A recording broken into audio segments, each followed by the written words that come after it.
خاندانی نظام، مولانا انیس الرحمن قاسمی کا مضمون۔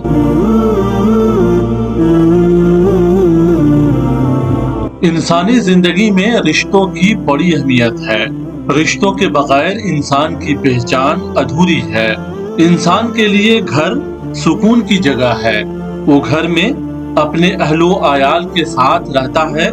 گھر میں رہنے والے رشتہ داروں کے مجموعے کا نام خاندان ہے، جس میں ماں باپ، بھائی بہن، چاچا چاچی، شوہر بیوی، خالہ خالو، پھوپھی پھوپھا، ماموں ممانی اور ان کی اولاد، نانا نانی، دادا دادی وغیرہ آتے ہیں۔ اسلام میں رشتوں کو استوار رکھنے کی بہت تاکید کی گئی ہے۔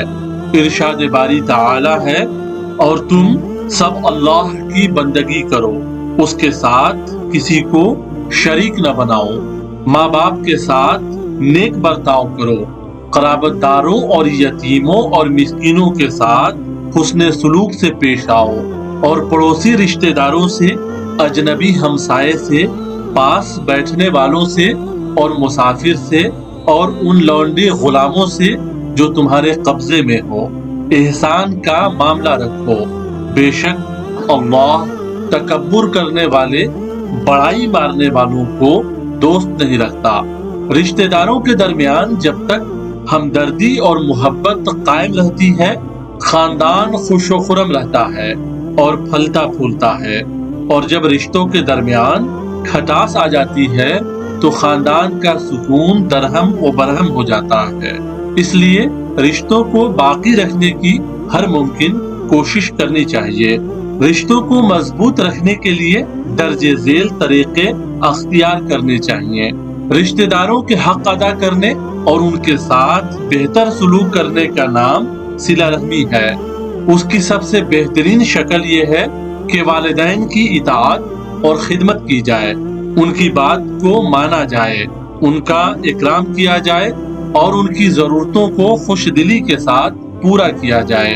اگر والدین بوڑھے ہو جائیں تو ان کی دلجوئی، ان کی معاشی ضرورت کی تکمیل، ان سے ہمدردی، اپنائیت اور محبت کا اظہار، ان کے آرام و راحت کا خیال رکھا جائے اور ان کو کسی قسم کی جسمانی یا ذہنی تکلیف نہ پہنچائی جائے۔ رشتہ داروں کے حقوق ادا کیے جائیں، ان کی خوشی کی تقریبات میں شرکت کی جائے، ان کی ضیافت کی جائے۔ اگر کوئی رشتہ دار بیمار ہو تو اس کی عیادت کی جائے، غم کے موقع پر دلاسا دیا جائے۔ اگر کوئی رشتہ دار ضرورت مند ہو تو اس کی مدد کی جائے، اور ہر حالت میں باہمی محبت اور ہمدردی کا تعلق برقرار رکھا جائے۔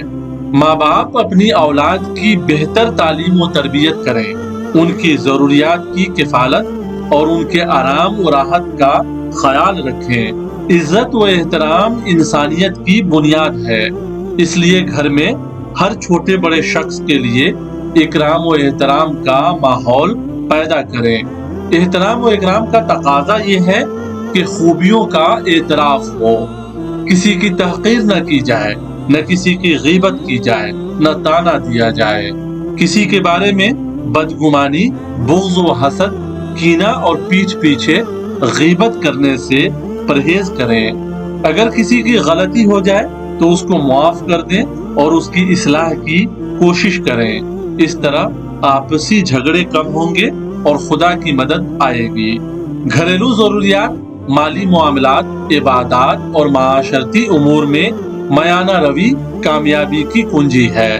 کسی بھی معاملے میں حد سے زیادہ بڑھنا اعتدال اور میانہ روی کے خلاف ہے۔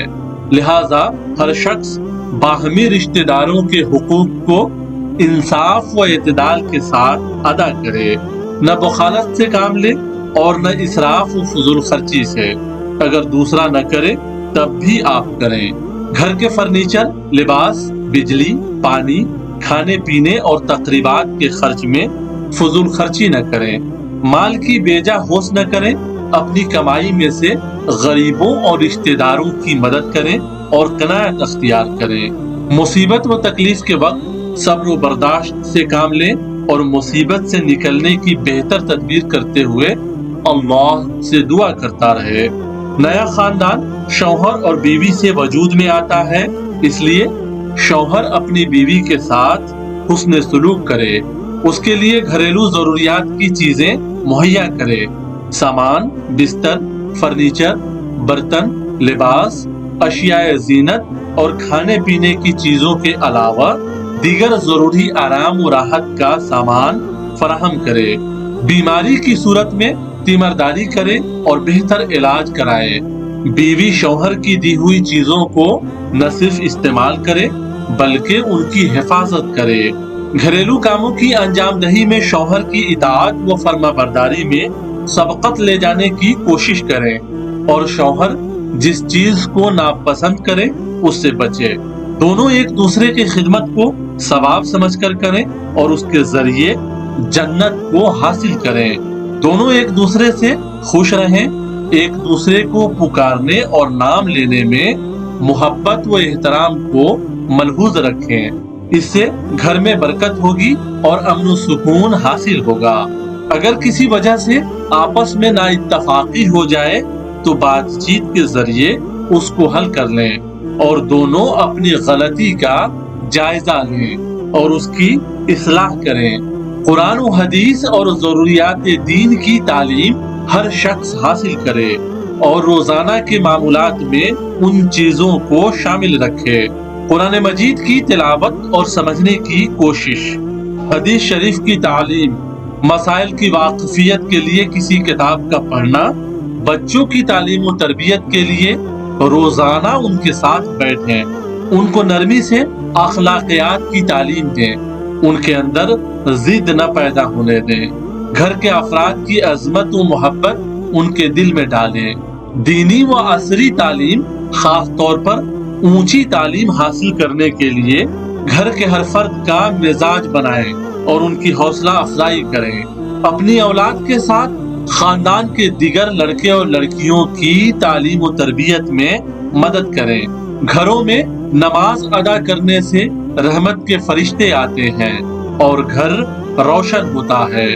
رسول اللہ صلی اللہ علیہ وسلم فرض نمازیں مسجد میں باجماعت ادا کرتے تھے اور سنن و نوافل اور تہجد گھر میں پڑھتے تھے۔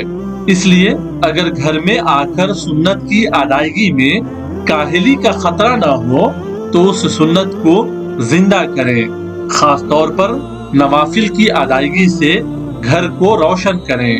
گھر کی خواتین اپنی نمازوں کا خاص اہتمام کریں اور اول وقت میں ادا کریں۔ بچوں کو بھی نماز کی ترغیب دیں اور گھر میں اس کے لیے جگہ خاص کریں۔ جب باہمی الفت و ہمدردی میں کمی آتی ہے اور گھر کے افراد دین و سنت کی اتباع کے بجائے شیطانی وساوس کے شکار ہوتے ہیں تو باہمی اعتماد کمزور ہوتا ہے اور آپس میں بدگمانی آتی ہے اور ایک دوسرے کی خوبیوں کو بیان کرنے کی جگہ غیبت اور شکوہ شکایتیں ہوتی ہیں۔ گھر کے افراد میں احترام و اکرام کے ماحول کے بجائے تحقیر اور پیٹھ پیچھے مذاق اڑانے کی عادت آتی ہے، جس کی وجہ سے دلوں میں نفرت پیدا ہوتی ہے اور معمولی باتوں پر جھگڑے شروع ہوتے ہیں۔ گھروں کی یہ جھگڑے کورٹ کچہری تک جاتے ہیں، جھوٹی گواہیاں ہوتی ہیں۔ اس لیے اس کا اہتمام کریں کہ اگر شوہر اور بیوی کے درمیان کوئی نا اتفاقی ہو تو دونوں کے قریبی رشتہ دار اس کو سلجھائیں۔ اگر زمین و جائیداد کا جھگڑا ہو تو شریعت کے مطابق ایک دوسرے کے حقوق ادا کر کے جھگڑے کو دور کریں۔ رسول اللہ صلی اللہ علیہ وسلم نے فرمایا کہ انصاف کر کے جھگڑے کو دور کرنے والا 60 سال کی عبادت کا مستحق ہوتا ہے۔ اس لیے جھگڑا دور کر کے اس کی فضیلت کو حاصل کریں۔ ایک دوسری جگہ اللہ کے نبی صلی اللہ علیہ وسلم نے فرمایا، اللہ سے ڈرو اور اپنی اولاد کے بارے میں عدل و انصاف سے کام لو۔ اللہ جل شانہ ہم سب کو صالح خاندان کی تشکیل کی توفیق مرحمت فرمائے، آمین۔ آپ سن رہے تھے مولانا انیس الرحمن قاسمی کا مضمون خاندانی نظام۔ مولانا انیس الرحمن قاسمی ایک معروف اسلامک اسکالر ہیں